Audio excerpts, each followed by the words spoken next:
Halo sahabat Dharma Wanita, balik lagi ke podcast Bincang Bersama Wanita bersama saya Amanda. Hari ini kita mau membahas tentang hal yang paling penting kalau misalnya kita ngomong estetika nih ya. Biasanya kalau rekan-rekan sekalian kan ngelihat muka ada mata, ada hidung, yang satu lagi terakhir ada gigi. Nah, untuk ngebahas masalah gigi dan seputar kesehatan gigi, kita di sini udah kedatangan tamu yang sangat-sangat spesial, Ibu Dokter Mirna Sari. Apa kabar Bu Dok? Baik, sehat. Alhamdulillah Manda. Anda sehat ya? Sehat Bu, sehat banget saya mah. Jadi Bu, kalau misalnya dulu ya waktu SD itu kan sering banget kita ada ngomongin kesehatan gigi ya Bu. Sampai ada prakteknya itu di sekolah-sekolah. Tapi kayaknya kalau udah dewasa ini tetap aja banyak orang yang lupa ya Bu jaga kesehatan giginya. Jadinya orang berlobang giginya, karang gigi. Banyak ya Bu pasien-pasien yang kayak gitu ya? Iya. Paling banyak biasanya pasien apa sih Bu? Biasanya itu kalau pasien yang paling common itu adalah pasien dengan gigi berlubang. Itu satu. Itu yang paling banyak ditemukan. Yang kedua itu juga pasien dengan gingivitis. Gingivitis itu apa sih? Gingivitis itu adalah infeksi gusi. Kenapa bisa terjadi infeksi gusi? Karena ada sisa makanan yang stay di situ. Memang mungkin kita sikat gigi, tapi kadang-kadang ada suka bagian yang tidak terambil. Kemudian dalam jangka waktu lama menyebabkan terjadinya plak. Gitu. Plak itu yang akan jadi kalkulus, isinya bakteri.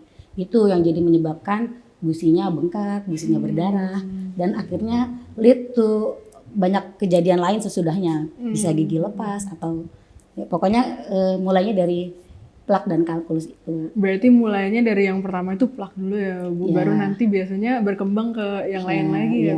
Berarti kalau kayak gitu caranya kita sikat gigi yang benar tuh gimana sih Dok? Biar bersih gitu, biar nggak muncul plak-plaknya gitu Dok. Jadi sebenarnya gini, yang perlu ditanamkan sekarang ini adalah bagaimana kita tidak meninggalkan bakteri lama di dalam rongga mulut. Gitu. Karena sebenarnya di dalam rongga mulut kita ini selalu ada bakteri kan. Ada bakteri jahat, ada bakteri baik gitu. Tapi kalau bakteri kelamaan dalam mulut, apalagi dalam keadaan asam gitu, itu nanti lama-lama bisa menyebabkan asam itu bisa menyerang email gigi. Email itu apa sih? Email itu adalah permukaan awal, lapisan awal dari gigi. Sekarang gimana kita caranya untuk membersihkan gigi dengan baik dan benar? Pertama, pastikan dulu kalau pasta gigi yang kita pakai itu ada fluoride-nya. Karena fluoride itu, tapi biasanya yang memang sudah dijual bebas di swalayan itu, yaitu gitu biasanya memang sudah yang asal udah BP POM biasanya ada fluoride-nya. Kemudian adalah setelah kita taruh nggak usah terlalu banyak juga gitu ya. Yang perlu ini ingat prinsipnya adalah kita menghilangkan sisa makanan ya. Jadi nggak usah buru-buru. Yang penting tuh kalau sikat gigi itu adalah kualitasnya Manda, bukan kuantitasnya. Maksudnya gimana tuh? Jadi gini, ada namanya prinsip 22. 22 itu 2 kali sikat gigi pagi dan malam sebelum tidur, dan setiap penyikatan gigi itu 2 menit. Jadi nggak usah terburu-buru, itu yang namanya kualitasnya, jangan kuantitasnya gitu ya. Jadi pertama begini, setelah kita taruh satu-satu aja, ini kita dan letakkan ini nih 45 derajat. Kenapa 45 derajat? Karena fungsinya untuk mengambil plak sisa makanan ya. Kayak kayak dicongkel begitu ya. Sebenarnya begini. Ini yang benernya ya ininya ya. Jadi maksudnya kalau kamar kan karena orang main langsung sikat aja gitu. Nah kayak begini. Ini contohnya kan seperti ada gini plak ya. Kalau kita taruh ini 45 derajat, ini bisa kita gitu. Jadi satu-satu aja. Seluruh permukaan gigi dari samping, depan. Kalau yang untuk depan ada namanya metode BAS, boleh namanya memutar dia. Karena sisa plak makanan itu biasanya lebih banyak pada gigi belakang. Karena kita maunya pakai gigi belakang kan. Jadi kalau di depan dia posisinya memutar begini, tapi kalau di belakang kita ini. Dan satu yang perlu diperhatikan adalah kita menyikat gigi jangan berlawanan arah. Berlawanan arah itu dalam artian ini gusi, ini gigi. Kita jangan dari gigi ke arah gusi atas, tapi kita dari gusi ke bawah. Gitu. Nanti kenapa? Kalau gusi ada ya, nanti ada namanya resesi gingiva. Jadi ada suka turun, terutama di gigi sudut-sudut ini yang suka bikin ngilu. Jadi kita harus tuh ya, bawah gitu. Depan boleh. Nah, oke, itu dari penyikatan giginya. Setelah penyikatan gigi, kemudian kita bisa menggunakan benang gigi. Kalau dirasa belum cukup bersih, kadang-kadang suka di sela-sela ini kita suka Masih suka ada masih ada. sisa-sisa. Ya, gitu. Kemudian jangan lupa yang paling penting juga adalah lidah. Lidah itu adalah pusat bakteri. Harus dibersihkan karena itu kerasa, itu udah ada penelitiannya. Jadi kalau misalnya lidah ikut dibersihkan, itu bau mulut berkurang 50% gitu. Karena kalau dilihat dari dekat, lidah itu ada papil-papil kecil gitu ya. Bintik-bintik kecil ya. tuh. Dia itu trap makanan. Kadang-kadang kalau ada orang yang suka nggak bersih putih-putih tuh ya. Nah, ya itu kita sikat. Itu langsung berkurang 50% bau mulut. Gitu. Berarti kalau ngebersihin lidah itu cukup pakai sikat gigi boleh ya. Atau kemudian ada kadang-kadang beli tongue blade. Yang tongue blade itu kadang-kadang ada sikat gigi. Oh ya, kalau cari sikat gigi kalau bisa ujungnya kecil ya. Jadi dia akan bisa menjangkau ke bagian belakang gitu. Ada juga kadang-kadang sikat gigi yang ada geriginya belakangnya. Jadi kalau misalnya kita nggak mau 2 kali ganti, pakai sikat gigi langsung pakai tongue blade. Tapi kalau untuk pemilihan sikat giginya itu sendiri, bukan biasanya dijual di supermarket tuh ada yang tulisannya, ada yang keras, ada yang medium, ada yang lembut. Itu preference aja sih, preference aja. Kalau misalnya kira-kira kalau kita buat wanita kadang-kadang mintanya yang medium. Kalau soft saya kadang-kadang suka nggak rekomend kalau yang soft, karena kadang-kadang dia untuk pada posisi 45 derajat dia agak kurang. Malah jadi ngebengkok sendiri gitu ya Bu. Kadang-kadang soft itu kadang-kadang dipilih oleh yang memang suka berdarah gusinya gitu, makanya mereka mengambil. Jadi ambil medium aja yang namanya. Kan biasanya tuh Bu, kayak udah ada yang dia ngerasa udah bener nih, dia gosok giginya udah bersih, dia juga nggak bau mulut gitu. Tapi seiring usia mungkinnya tiba-tiba giginya berlubang juga gitu Bu. Apa sih Bu selain sikat gigi yang bersih, untuk ngejaga biar nggak berlubang giginya tuh apa lagi sih? Ada namanya pemilihan makanan, Manda. Jadi kita ada sebisa mungkin kita itu mengurangi gula. Memang kalau memang dalam kedokteran umum pun juga gitu ya. Maksudnya memang gula itu kadang-kadang menjadi momok gitu ya.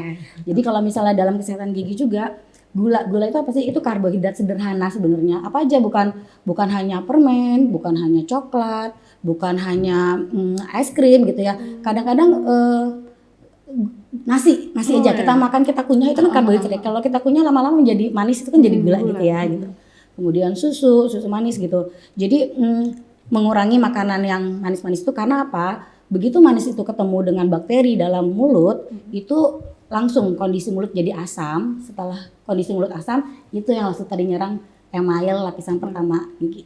Dan kadang-kadang suka orang tuh, kenapa kalau tadi pertanyaan Manda, kenapa sih kalau udah tua malah ada ininya? Karena mereka nggak tahu kalau sakitnya di email itu belum sakit, Manda. Jadi kalau misalnya sakit gigi itu ada tiga lapisan. Pertama dia ketemu email dulu, itu dia nggak sakit. Dia kayak yang dia tahu ada lubang tapi nggak sakit, kadang-kadang orang ignore. Kemudian yang kedua itu baru kena dentin.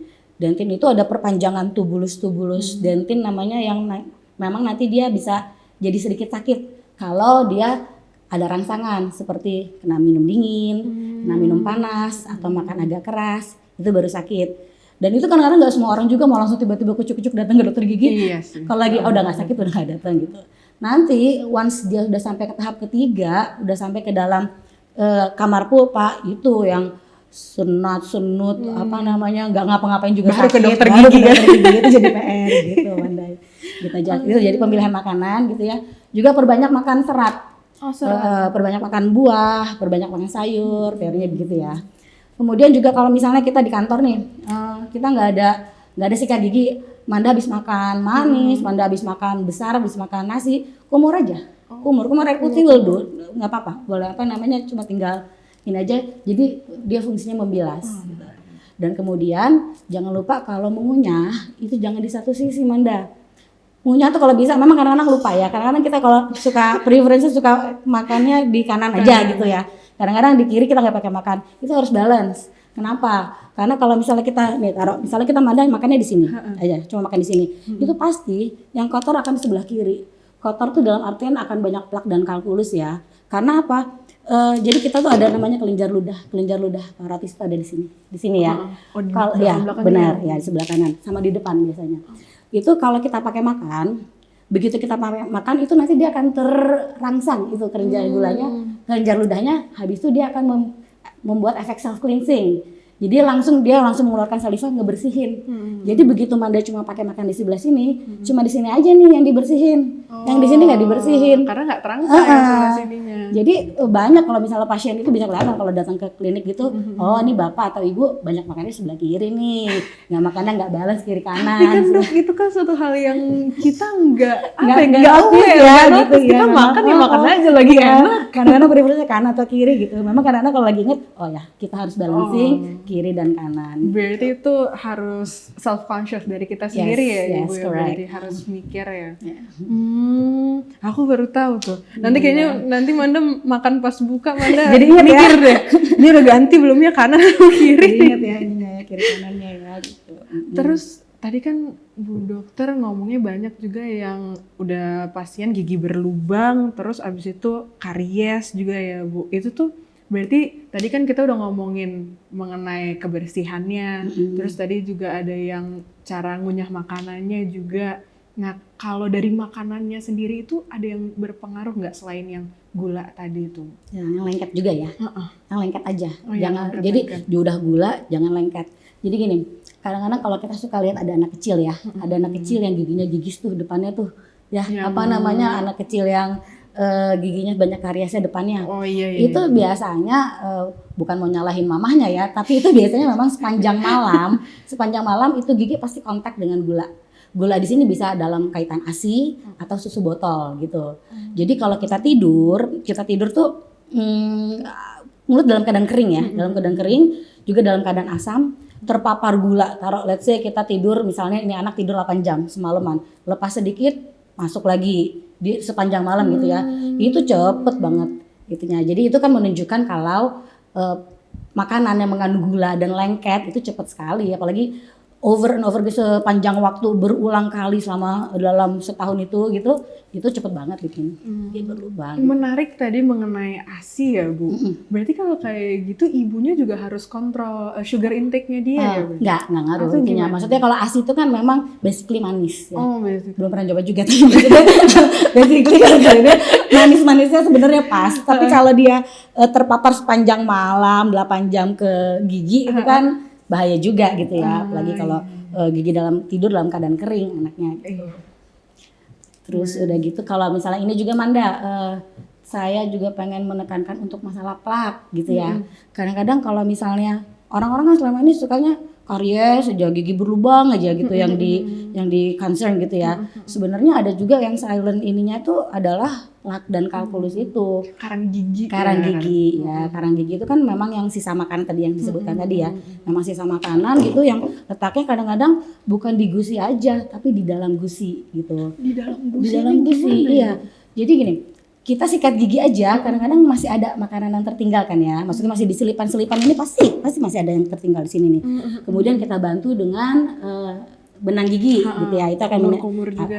Dengan kumur juga boleh gitu ya.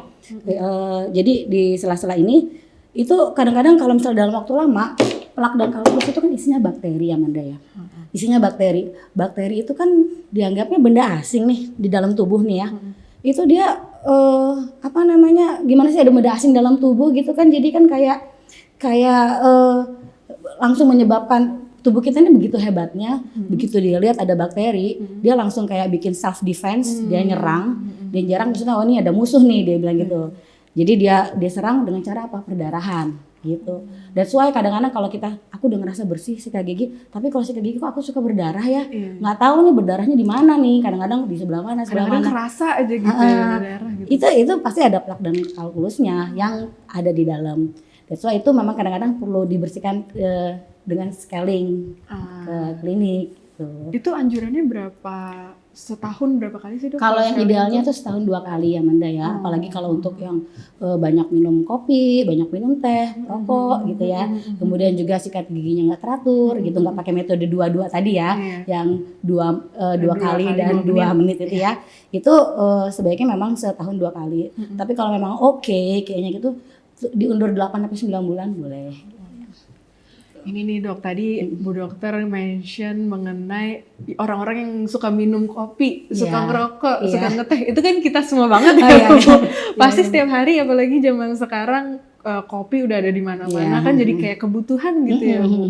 Nah biasanya itu kan problemnya gigi jadi menguning ya Menguning, Bu. ya. Nah itu tuh ada kemungkinan gimana sih caranya biar bisa putih lagi atau bersih lagi gitu Dok? Sebenarnya gini, kalau warna dari gigi itu setiap orang sebenarnya berbeda-beda loh. Jadi memang tergantung genetisnya. Warna asli dari gigi ya. Cuma yang kita maintain adalah bagaimana tidak jadi menguning yang tidak menguning yang berat, atau kalau misalnya kita minum teh, minum kopi, itu yang ditakutkan adalah stainnya. Stain. Jadi yang memang yang coklat-coklatnya itu loh, dan pada rokok pada tarnya. Jadi ada sisanya. Jadi itu yang memang harus diambil, karena memang kalau dia memang sudah menebal itu akan ada tadi timbul bakteri di situ. Dan satu lagi bau mulut. Bau mulut kan maksudnya paling penting ya, kita mau dia udah cantik, dia ganteng, tiba-tiba tapi once buka dia mulut, duduk tiba-tiba dia bau mulut kan langsung drop say gitu kan. Berarti kalau yang kayak akan ada tuh prosedur memutihkan gigi segala macam itu tuh dianjurkan atau malah itu melemahkan gigi gitu? Sebenarnya gini, pintar nih Manda pertanyaannya. Sebenarnya gini, yang namanya pemutihan gigi itu sedikit banyak pasti dia menipiskan email. Tadi seperti kita tahu, email itu kan lapisan paling luar. Habis email tadi kan dentin. Jadi once dia dentin email itu mengalami penipisan gitu, dentinnya langsung gampang ngilu jadi giginya. Jadi memang nggak boleh sering-sering. Jadi kalau aku sih menganjurkannya memang kalau dia sudah misal gigi habis perawatan saluran akar, kemudian kadang-kadang gigi itu jadi mati dan jadi berubah warna, boleh. Jadi memang ada indikasinya. Atau dia nanti kalau Manda mau jadi pengantin, boleh gitu. Karena dia nggak tahan lama juga ya Manda ya. Maksudnya dia kan harus ada yang diulang gitu dalam beberapa. Manda kira itu kayak udah enggak. Itu kalau misalnya memang yang pakai itu pasti harus diulang gitu. Jadi untuk special occasion aja, jangan kita yang ujuk-ujuk yang nggak ada masalah, nggak ada apa, tiba-tiba mau mau lakukan whitening gitu. Terus tiba-tiba mau whiteningnya 3 kali setahun, udah ngilu giginya. Malah jadi penyakit kan gitu. Berarti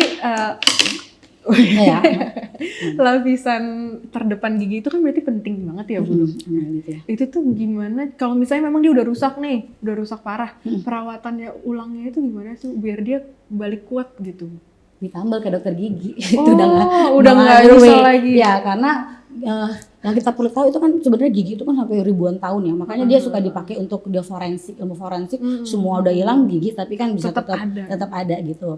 Tapi once dia sudah menipis, once dia rusak, itu nggak bisa balik, no other way, cuma bisa ditambal gitu. Jadi makanya sebegitu pentingnya untuk menjaga kesehatan gigi dan mulut gitu. Makanya kan selalu sebisa mungkin memang kalau nggak ada keluhan ke dokter gigi setahun 2 kali gitu untuk ngecek aja gitu. Ada ininya apa sih yang kira-kira perlu diperbaiki apa. Kalau misalnya memang aman kan alhamdulillah gitu. Sebelum malah jadi penyakit yang bikin malah merogoh duit lebih banyak ya. Karena nggak murah kan ya Ibu. Nah Bu Dok, ini ada sebenarnya semacam mau tanya mitos atau fakta sih Bu Dok. Kalau misalnya gigi berlubang itu apakah ada korelasinya sama penyakit jantung Dok? Oh ada banget. Oh ada ya? Ada banget. Ini nggak nakut-nakutin ya. Tapi gini. Udah takut. Ya, tapi memang harus diedukasi gitu ya. Jadi gini, kalau namanya gigi berlubang itu tadi kita balik lagi. Ada apa di situ? Ada bakteri ya. Bakteri. Apalagi kalau misalnya bakterinya nih sudah banyak itu dan didiamkan, tidak ditindaklanjuti gitu ya. Bakteri itu nanti akan masuk ke dalam saluran darah ya, aliran darah. Biasanya paling sering menyerang itu adalah jantung dan ginjal. Tapi memang karena memang posisinya jantung di atas, jadi memang dia lebih cepat ya. Begitu dia masuk ke dalam aliran darah, nanti dia akan bisa berhenti di saluran katup jantung. Itu bisa menyebabkan dia terakumulasi di situ, bisa menyebabkan infeksi. Namanya endokarditis. Nah, jadi endokarditis apa sih? Infeksi jantung yang menyebabkan jantung itu tidak bisa berfungsi maksimal gitu. Jadi dia rigid. Kadang-kadang dia katupnya kadang-kadang harusnya bisa begini lentur, tapi dia jadi agak kaku gitu. Itu pertama. Kedua juga bisa leads to arrhythmia gitu. Kenapa sih? Karena mulut itu begitu terbuka itu bisa namanya point the entry-nya bakteri, tempat masuknya bakteri emia. Itu makanya begitu pentingnya untuk ngecek gitu loh, ada nggak sih gigi berlubang nih di ini kita, dan jangan dibiarkan terlalu lama gitu. Berapa banyak sih Dok kira-kira yang pasien yang udah maksudnya dia jadinya sakit jantung tapi karena gigi gitu? Sekapan apa sih itu? Nggak nggak se-common gigi berlubang biasa dan plak dan karang gigi sih ininya gitu. Jadi memang kadang-kadang kalau kita lihat di rumah sakit harapan kita gitu ya, kalau orang mau operasi jantung itu dicek dulu satu-satu giginya. Ini ada dicek segala kemungkinan point the entry dari bakteri itu, untuk ditakutkan terjadi bakteriemia, takut jadi sepsis juga kan. Gitu. Infeksi lebih lanjut. Dia masuk ruang operasi harus dalam keadaan bersih gitu. Jadi semuanya kadang-kadang makanya pasien di rumah sakit jantung tuh ke ini dulu, ke gigi dulu, beres dulu giginya baru kita lakukan operasi. Tapi memang iya ya dok, karena kan memang kalau gigi itu kayaknya salah cabut aja bisa jadi kesaraf, tiba-tiba jadi buta gitu. Atau soalnya kan di media-media biasanya kayak gitu, oh karena salah cabut gigi dia jadi. Enggak sih sebenarnya lebih ke arah kalau misalnya dia pada saat dia dicabut lagi terjadi infeksi gitu. Tapi kalau misalnya yang menyebabkan itu tuh memang belum ada apanya ya, bukannya ini, tapi memang belum ada, itu baru apa ya, hoax ya, bukan hoax, apa namanya, kayak ini di masyarakat aja gitu. Tapi enggak, kalau misalnya sampai ini lebih ke arah kalau misalnya dia dicabut masih dalam keadaan bengkak, lebih ke arah infeksinya nanti ke mana-mana gitu. Jadi itu kita harus lakukan premedikasi namanya. Jadi sebelum dicabut kita kasih obat dulu sampai bengkaknya hilang, sampai ini hilang, baru kita lakukan pencabutan. Berarti itu masih cuman kabar beredar aja gitu ya. Andai kan memang pernah ya dengar gitu ada cerita ini begini, itu pasti dia ada faktor lain. Bukan dari giginya aja, pasti ada faktor lain. Iya, pasti ada infeksi lain di situ yang menyebabkan dia itu. Jadi bukan karena kalau memang dari itu langsung itu nggak ada. Ini lagi nih Bu Dok, ini kan videonya nanti bakal upload pas masih masa-masa puasa ya Bu Dok. Iya. Nah itu kan biasanya kalau lagi puasa orang jarang minum, jarang makan. Jadinya ketika dia ngomong nih pas siang hari tuh kadang-kadang ada bau mulut yang keluar gitu ya Bu Dok. Puasa ya. Itu apa sih Bu tipsnya gitu? Soalnya kan kita nggak bisa, kalau ini nggak bisa minum, nggak bisa lagi bersihin gigi juga kan? Gimana sih Bu? Jadi gini, tadi kita pakai metode 2-2 ya. Habis sahur pastikan sikat gigi, kemudian pakai benang gigi. Kalau misalnya ada, karena kadang-kadang kalau ada yang ketinggalan di samping itu lama-lama bisa jadi bau mulut kan, gitu ya. Kemudian juga kumur ya, kumur dengan antiseptik. Tapi yang perlu dicatat di sini ya, antiseptik itu juga penggunaan obat kumur kita juga harus efektif dan efisien ya. Jadi nggak boleh dalam waktu lama terus-terusan gitu pakai obat kumur, nggak boleh. Cuma kalau dalam bulan puasa oke lah gitu ya. Kemudian itu tadi yang paling penting, sikat lidahnya. Itu udah 50% sudah menghilangkan ini. Kemudian pada saat berbuka ya pilih makanan itu tidak yang mengandung banyak gula tadi, kemudian banyak mengandung serat. Berarti perawatan giginya nih karena bulan puasa malah harus benar-benar dijor-jorin banget ya Bu Dok ya. Spesifik lagi. Makasih nih Bu Dok. Aku jadi konsultasi gratis nih berarti hari ini. Nah gitu ya. Penonton semua, berarti kesehatan gigi itu sangat-sangat penting karena seperti yang dibilang tadi, kalau misalnya lapisannya udah rusak nggak bisa lagi kita perbaiki secara alami, harus langsung ke dokter gigi. Oleh karena itu kesehatan gigi sangat diutamakan, kebersihan juga ya Bu Dok. Jadi jangan pada lupa sikat gigi metode 2-2 tadi ya Bu Dok. Jangan lupa ke dokter gigi 2 kali. Jangan lupa juga ke dokter gigi 2 kali setahun. Ya, itu berarti kontrol gigi terus. Oke, makasih Bu Dok. Sama Bunda. See you next time on podcast Bincang Bersama Wanita berikutnya.